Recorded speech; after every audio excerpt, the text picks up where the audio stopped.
천지창조와 최후의 심판, 조각으로는 다비드를 조각한 사람이 미켈란젤로입니다. 미켈란젤로는 수저죠. 처음부터 부유한 자가 아니었습니다. 그래도 청년 시절 미술 공부를 계속하고 싶었지만 가난하여서 할 수가 없어서 어느 성 안에 들어가서 성원 정원사로 일을 하게 됩니다. 언 정원에 정원사로 일을 할 적에 나무의 화분에 대해서 그냥 있는 화분보다는 거기에다가 조각을 하기 시작을 했습니다. 그래서 나무 조각으로 화분을 더 아름답게 만들어가는 거죠.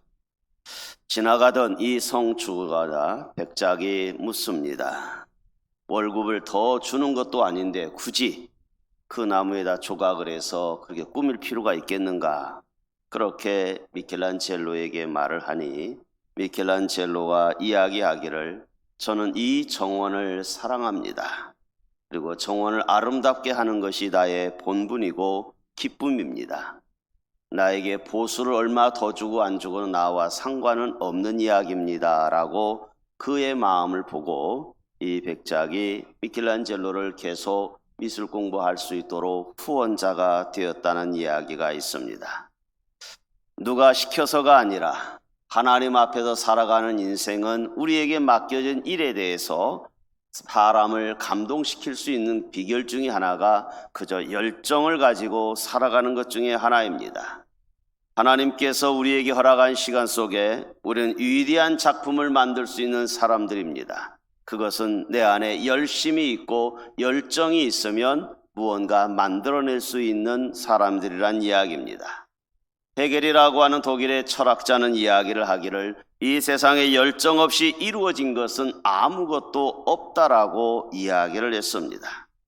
우리의 열정은 우리의 꿈을 이루게 하는 대단한 힘을 제공하는 것이 우리 마음속에 있는 열심, 다른 말로 표현하면 열정이라고 이야기할 수 있습니다.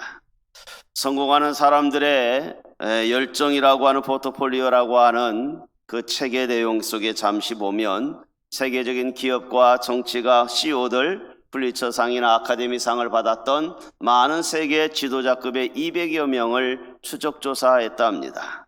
이들에게 있어서 왜 세계적인 인물이 될 수 있었느냐라고 하는 것을 보면 이유는 결론 내리기를 그들 마음속에 다들 열정이 있었더라는 것입니다. 모든 사람들에게 있어서 이 열정이 없이는 세계의 지도자가 될 수 없고 다른 사람에게도 감동을 줄 수 없더라는 것입니다. 회사가 성장하는 회사들의 조사를 해보았더니 성장하는 회사들의 마음을 보니 사원들이 모든 직원들이 열정을 가지고 있었더라는 것입니다. 이것은 나의 그저 벌어먹고 위해서 살기 위한 회사가 아니라 나의 꿈과 비전과 모든 것을 향하여 달려갈 수 있고 할 수 있는 회사의 마음에 애사심이 있었던 회사가 큰 성과를 다 거두더라는 것입니다. 일의 성과를 거두고 성공적인 인생을 살려면 열정 지수가 높아야 되더라는 것입니다. 열정 지수를 높이기 위해서는 먼저 목표가 분명해야 됩니다. 무엇인가 하기 위해서는 목표가 분명하지 아니하면 잘못된 열심이 될 수 있더라는 것입니다. 목표가 분명해야 되는 거죠. 열정 지수를 높이려면 명확한 인생의 목표와 비전의 꿈이 정확하지 아니하면 열심을 내는 것도 허무할 수 있더라는 것입니다. 오늘 우리가 이 땅에 살아가면서 열정 지수를 높이기 위해서 우리가 해야 될 일은 여러 가지가 있을 수 있지만 저는 먼저 움직임이 있어야 된다고 생각합니다. 아무리 대단한 목표와 꿈을 갖고 있어도 그거에 대한 열정이 있어도 행동하지 아니하면 그것은 사상 누각에 불과하지 않겠습니까? 아무리 대단한 꿈을 갖고 있고 비전을 갖고 있어도 움직이지 않는다고 하면 그것은 아무것도 아니라는 이야기입니다. 또 하나, 움직임 속에서 더 나아가서 한 번 움직이고 끝남이라고 하는 것은 열정이라고 말할 수 없습니다. 반복되고 습관적으로 움직임이 있어야 그것이 열정으로 변할 수 있더라는 것입니다. 반복이 멈추지 아니하고 습관화가 되지 아니하면 그 열정은 오래 갈 수가 없는 것입니다. 영어로 열정이라고 하는 것은 인슈지에즘이라고 이야기합니다. 이것은 원래 헬라어에서 엔데오스라고 하는 단어에서 나옵니다. 엔이라고 하는 말은 함께, 데오스는 하나님이십니다. 그러므로 열정이라고 하는 것은 하나님과 함께함이 있어야 열정이 이루어진다는 것입니다. 하나님께서 함께하지 아니하는 열정은 자칫 잘못하면 자기의 의만 드러낼 뿐이지 하나님의 목표와 비전과는 상관이 없을 수 있더라는 것입니다. 오늘 우리는 신앙인이라고 하면서 자신의 열정, 자기의 열심 갖고 가다 보면 낙심할 때가 있습니다. 그러나 우리의 열심과 열정이 하나님과 함께하게 되면 그건 삶의 에너지가 되고 하나님께 영광을 돌리더라는 것입니다. 하나님과 동행하는 열정, 하나님과 함께하는 그 열정은 하나님께서 우리에게 이사야서 9장 7절에서 그렇게 표현을 해주고 있습니다. 그 정사와 평강이 더함이 무궁하며 또 다윗의 왕자와 그의 나라를 굳게 세우고 지금 이후로 영원한 정의와 공의로 그것을 보존하실 것이라. 만군의 여호와의 열심히 이를 이루시리라. 여호와의 열심이 없이 나의 열심으로는 평강과 정사와 또 영원함이 이루어지지 않는다는 걸 말하고 있습니다. 하나님의 열심으로 하지 아니하면 쉽게 지칠 수밖에 없습니다. 하나님과 함께하는 열정지수가 자연스럽게 높아지게 되면 바른 방향으로 가지 않겠습니까? 나의 열심과 나의 열정으로 가면 방향이 틀어질 수 있지만 하나님과 함께하는 열정이라고 하면 목표가 분명할 것이고 주의 의를 바르게 이룰 것이란 이야기입니다. 하나님과 함께 열정을 베풀었던 우리의 신앙의 선배들, 모세와 다윗과 에스겔, 다니엘, 에스더, 베드로 같은 사람은 하나님과의 열정이 동일했기 때문에 위대한 믿음의 역사를 우리에게 보여준 거 아니겠습니까? 열정지수가 높은 바울은 또 고린도후서 11장 2절에서 바울은 우리에게 이렇게 표현합니다. 내가 하나님의 열심으로 너희를 위하여.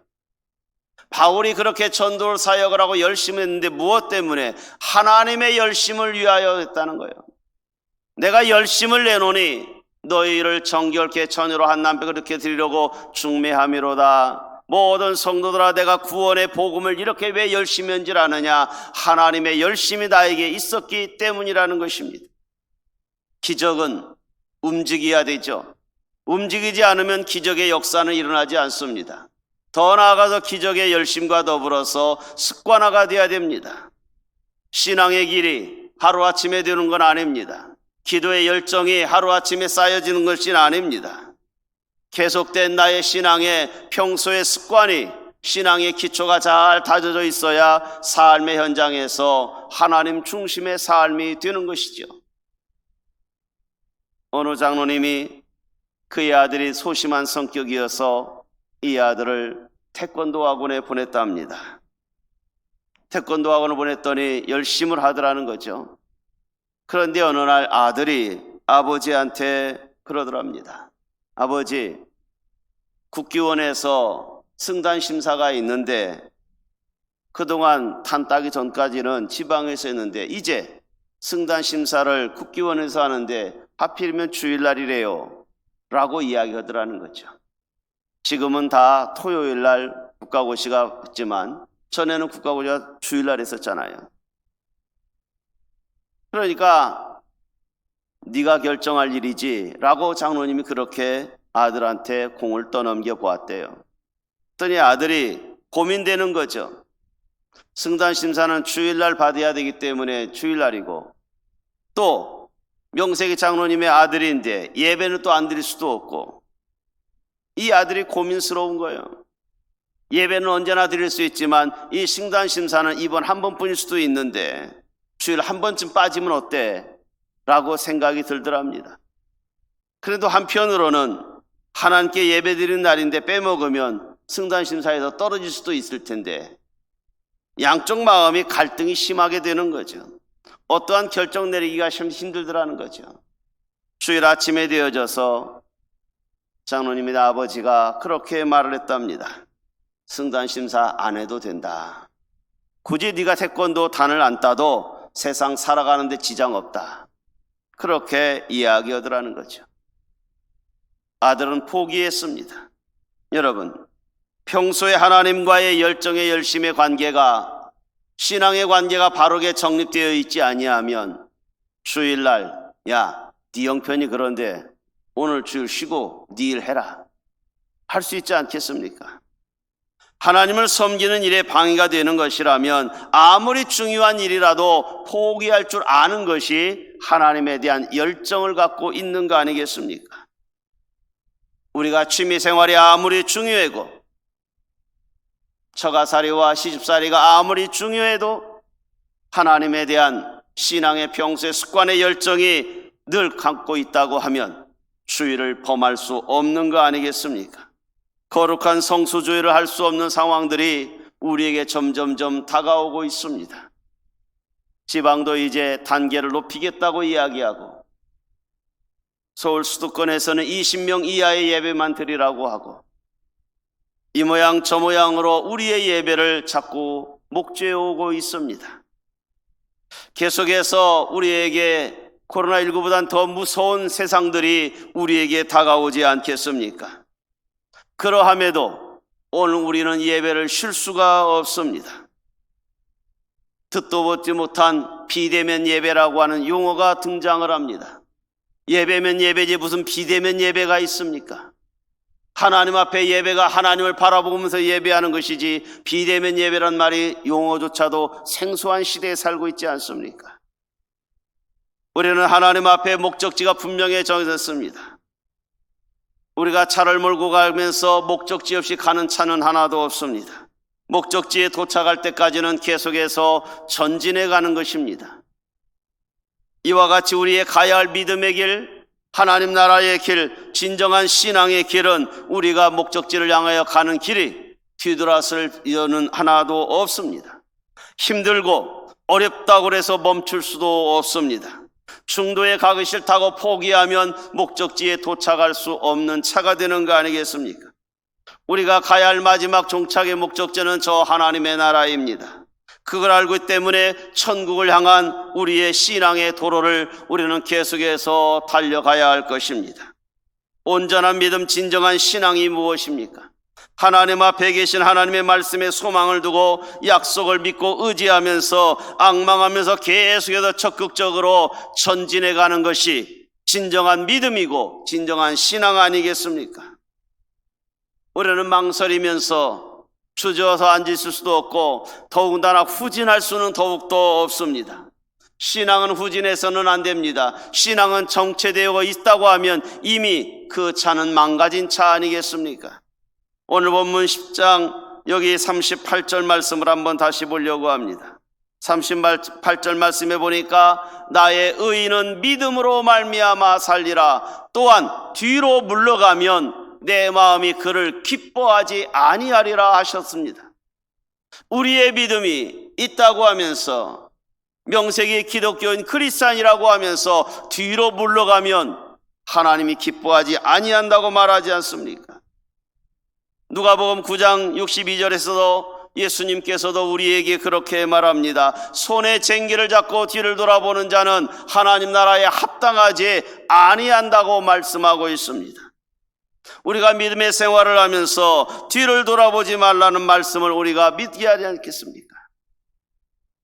하나님의 나라는 온전한 믿음의 신앙인들은 지금 눈에는 잘 보이지 않지만 하나님의 나라가 분명히 있기에 저 천국을 소망하면서 뒤돌아보지 아니하고 계속해서 전진해 갔습니다. 다니엘과 세 친구도 그랬고 우리의 믿음의 역사 에레미야도 그랬고 하나님의 사람들은 결코 뒤돌아볼 수가 없습니다. 앞을 향하여 신앙은 전진하는 것입니다. 온전한 믿음을 갖고 있으면서 뒤돌아볼 수 없지 않겠습니까?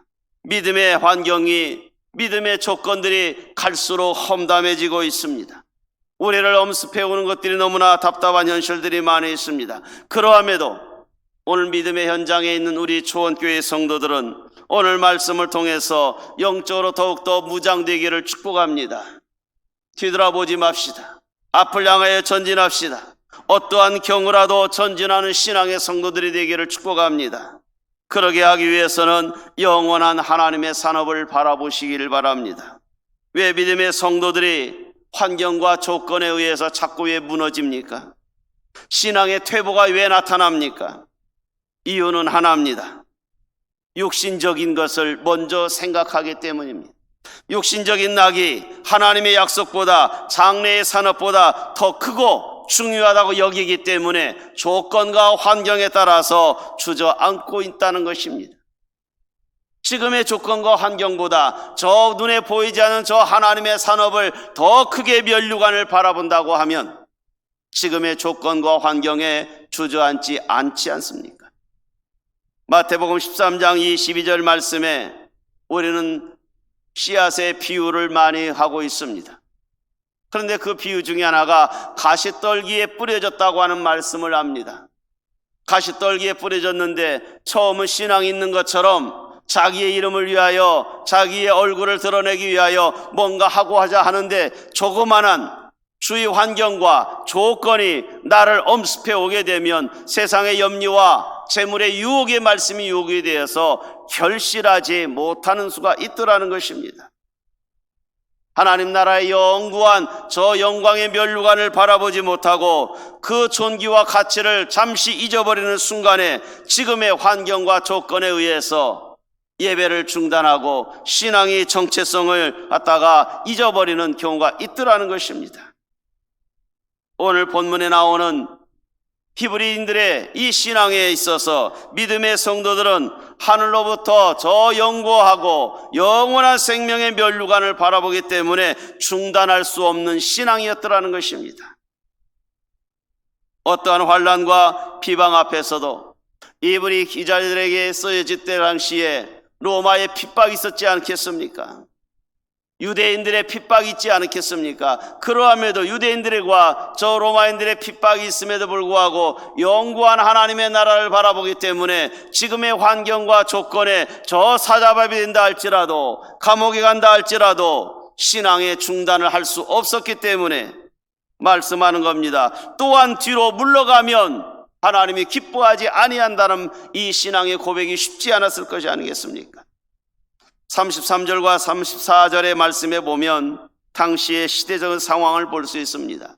비방과 환난이 있었대요. 사람들에게 오히려 믿는 자들이 구경거리가 되고 있더라는 겁니다. 이런 형편에 있는 자들과 사귀는 자가 되었으니 34절에 보면 갇힌 자를 오히려 동정하고 소유를 빼앗기기도 하고 이것을 오히려 어떻게 했느냐? 그때 당시 히브리 이 신앙인들은요 오히려 기쁘게 당했다라는 거죠. 비방과 환난을 오히려 당하고 있지 않습니까? 코로나19 이르는 때에 무슨 교회를 가냐고, 오늘 신앙인들의 모임이 무슨 수련회를 하고 성경학교를 하냐고 비방과 조소를 하는 오늘 시대에 살고 있습니다. 그러함에도 우리는 빼앗길 수가 없습니다. 저 하나님의 나라를 빼앗길 수가 없습니다. 중단할 수가 없습니다. 계속 전진할 수밖에 없습니다. 그것이 하나님의 뜻이기 때문입니다. 육신 속에 살면서 육신의 기쁨과 즐거움과 육신의 안위를 우리는 염려합니다. 어떠한 손실이 있다 할지라도, 어떠한 아픔과 환난이 있더라도 지금과 비교할 수 없는 저 하나님의 나라를 우리가 사모하지 않습니까? 영원한 산업을 우리가 추구하지 않습니까? 그렇기 때문에 우리의 신앙은 후퇴할 수가 없습니다. 어떠한 형편에 처하든가 앞으로 전진할 수밖에 없습니다. 후퇴하지 말고 전진하는 신앙인들이 되기를 바랍니다. 하나님의 열정과 이 믿음을 소유하기 위하여 두 번째로는 항상 담대하시기를 바랍니다. 요한복음 17장 14절 말씀에 말하고 있습니다. 같이 봅니다. 시작. 내가 아버지의 말씀을 그들에게 주었음에 세상이 그들을 미워하였으나 이는 내가 세상에 속하지 아니함 같이 그들도 세상에 속하지 아니함을 인함이노라. 세상은 우리를 미워할 수 있습니다. 이 엄중한 시기에 무슨 예배를 가냐고 우리를 조롱할 수도 있습니다. 이 무더위 속에 쉬야지 무슨 예배냐고 이야기할 수 있습니다. 그러나 예수 그리스도를 따르는 우리의 삶은 육신에서는, 세상에서는 환영받지 못할 수도 있습니다. 바른 신앙하고 정도의 신앙을 길을 걸어가려고 하면 세상 사람들에게 환영받지 못할 수도 있습니다. 오히려 버림받을 수도 있습니다. 예수님의 제자들도 예수님 승천 이후에 그들도 환영받지 못해서 목숨을 걸고 신앙생활하다가 다 순교당했습니다. 초대 기독교 시대에 로마의 핍박에 다 핍박당하고 있었습니다. 기독교인들을 잡아다가 검투사로 고용했습니다. 경기장에다가 풀어놓고 서로 죽여서 이기는 자만이 살려준다고 하는 검투사로 기독교인들을 양육시켜 놓았습니다. 한 수도사가 나가서 아닙니다. 이건 아닙니다. 이 싸움을 멈추시오. 검투사의 이것은 죄악입니다. 어떻게 믿음의 형제들끼리 죽일 수 있겠습니까? 하나님의 형상을 닮은 사람들이 왜 죽여야 됩니까? 라고 이걸 하면 안 됩니다라고 검투사들의 싸움에 원형 경기장으로 뛰어들어갔습니다. 사람들은 보고 그 수도사를 향하여 죽이라고 이야기합니다. 저 수도사가 우리를 방해하고 있다고, 우리의 즐거움을 방해하고 있다라고 분노하면서 돌을 던져서 이 수도사를 죽이게 됩니다. 텔레마쿠스입니다. 유명인사였던 텔레마쿠스는 사람들의 기쁨을 방해한다고, 서로 죽이는 이 싸움을 방해한다고 오히려 죽이는 일을 앞장서서 돌을 던져서 텔레마쿠스를 죽였습니다. 검투사들은 더 이상 싸울 수가 없었습니다. 그들이 존경했던 수도사 텔레마쿠스가 죽으니 싸움을 포기했습니다. 그 이후로 죽음의 놀이는 끝났다고 합니다. 누군가가 희생을 하여서 잘못된 것에 대해서 죽음의 놀이를 끝내야 되지 않겠습니까? 오늘날 하나님을 믿는다고 하면서 악한 마귀와 사탄의 앞잡들이, 이 세력들이 오늘 믿는 자들을 서로 질시하게 하는 안티 세력들이 얼마나 많은지를 모릅니다. 그래야 하므로 세상 눈치 때문에 믿음을 포기하는 안타까운 사람들이 많이 있습니다. 세상과 쉽게 타협해버리고 낙심해버리고 오히려 뒤로 후퇴되어가는 신앙생활이 되어오고 있습니다.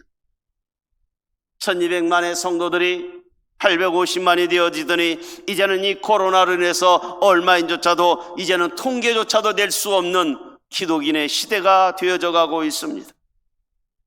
자꾸 우리의 신앙을 뒤로 가게 만들고 있습니다. 연약한 신앙인들로 만들어가고 있습니다. 마치 암울해지는 저 초대교회 시대처럼 오늘 암울한 시대의 환란의 시대를 오늘 우리에게 지금 맞으라고 이야기하고 있습니다. 하나님은 원할 겁니다. 말세가 되어져서 누가 진정한 쭉정이이고 누가 진정한 알곡인지를 지금 구분하고 있는 때라고 저는 생각되어집니다. 성도 여러분, 오늘 우리의 일상적인 이 생활 속에서 알곡으로 남기를 바랍니다. 먼 훗날에 코로나 핑계대고 예배를 소홀히 하고 예배를 문 닫은 교회와 그러함에도 어떠한 경우라도 예배를 문 닫지 아니하고 끝까지 예배 신앙을 사수한 사람을 하나님이 보지 않겠습니까? 여러분, 세상이 우리를 미워하고 위협한다 할지라도 믿음을 포기하지 마십시오. 낙심한 채 뒤로 물러가지 마십시오. 결국 우리는 크신 하나님의 능력으로 권능의 주님을 우리는 믿고 살지 않습니까? 그 하나님의 나라를 바라본다고 하면, 진정한 신앙인이라고 하면 어떠한 상황이 우리에게 온다 할지라도 담대함을 잊을 수 않겠습니다. 요한복음 16장 33절에 우리 예수님이 우리에게 용기의 말씀을 줍니다. 이것을 너희에게 이르는 것은 너희로 내 안에서 평안을 누리게 하려 함이라. 세상에서는 너희가 환난을 당하나 담대하라. 내가 세상을 이기었노라. 십자가의 죽으심이 예수님의 실패가 분명히 아니었습니다. 3일 만에 부활하신 예수님 아닙니까? 우리가 때때로 이 땅에서 힘들어하는 우리의 성도님들, 코로나19가 우리를 지배한다 할지라도, 세상이 우리를 조롱한다 할지라도 우리는 세상을 이겨야 됩니다. 요한일서 5장 4절 상반절에서 다시 하나님께로서 난 자들마다 세상을 이기었느니라. 이것이 우리의 믿음이니라. 포티하지 말고 앞으로 전진하는 신앙인이 되시기를 축복합니다. 이러한 열정을 식어지지 아니하고 계속해서 믿음을 가지고 앞으로 전진하기 위해서는 셋째로 항상 믿음으로 전진하십시오. 우리의 성들이 간혹 신앙의 길에서 주춤거리고 믿음의 길로 가지 못하고 있습니까? 이 땅의 것이 두려우십니까? 우리의 영혼은 이 땅에 있는 것이 아니라 저 천국을 향한 소망을 두기 때문에 세상이 아무리 엄습해와도 우리의 믿음은 중단할 수가 없습니다. 신앙의 길이 어찌 보면 불가능할 것 같은 이 시대에 살고 있습니다. 미련하게 보이는 시대에 살고 있습니다. 그렇지만 우리의 신앙의 눈으로 영안이 열려져서 저 하나님의 나라를 바라본다고 하면, 하나님의 능력과 권능을 우리가 믿는다고 하면, 생명과 진리를 믿는다고 하면 중단할 수가 없습니다. 사도 바울은 그 시대에 오늘 우리의 시대와 동일할 것을 미리 알았던 것 같습니다. 저 고린도 교회와 빌립보 교회를 향하여 사도 바울은 그렇게 외쳐댔습니다. 고린도 교회를 향한 고린도전서 1장 18절에서 십자가의 도가 멸망하는 자들에게는 미련한 것이지만 구원을 받는 우리에게는 하나님의 능력이다. 빌립보 교회를 향하여서는 빌립보서 3장 13절과 14절에서 또 그렇게 외쳐댑니다. 빌립보 교인들을 향하여 그렇게 칩니다. 형제들아, 나는 아직 내가 잡은 줄로 여기지 아니하고 오직 한 일 즉 뒤에 있는 것은 잊어버리고 앞에 있는 것을 잡으려고 어떻게 합니까? 14절 말씀해 보니까 그리스도 예수 안에 하나님 위에서 위의 부르심의 상을 위하여 내가 쫓아가노라라고 이야기하고 있습니다. 부름의 상을 위하여 우리가 쫓아가야 되지 않겠습니까? 사도 요한도 요한일서 5장 4절에서 말합니다. 세상을 이기는 이김은 이것이니 우리의 믿음이니라. 믿음 아니고 어떻게 세상을 이기겠습니까? 여러분, 무엇을 어떻게 어떤 식으로 살아왔든지 과거는 하나님은 중요하게 여기지 않습니다. 지난 날의 삶을 우리는 또 돌이킬 필요조차도 없습니다. 시간의 세월과 흐름과 우리의 지난 날의 것은 우리가 다 묻어버릴 수 있습니다. 문제는 오늘부터 계속해서 더 전진해 가시기를 축복합니다. 시간과 세월은 뒤돌아올 수가 없습니다. 때문에 신앙생활에 있어서 지난날에 잘했든지 못했든지 간에 그게 중요한 게 아닙니다.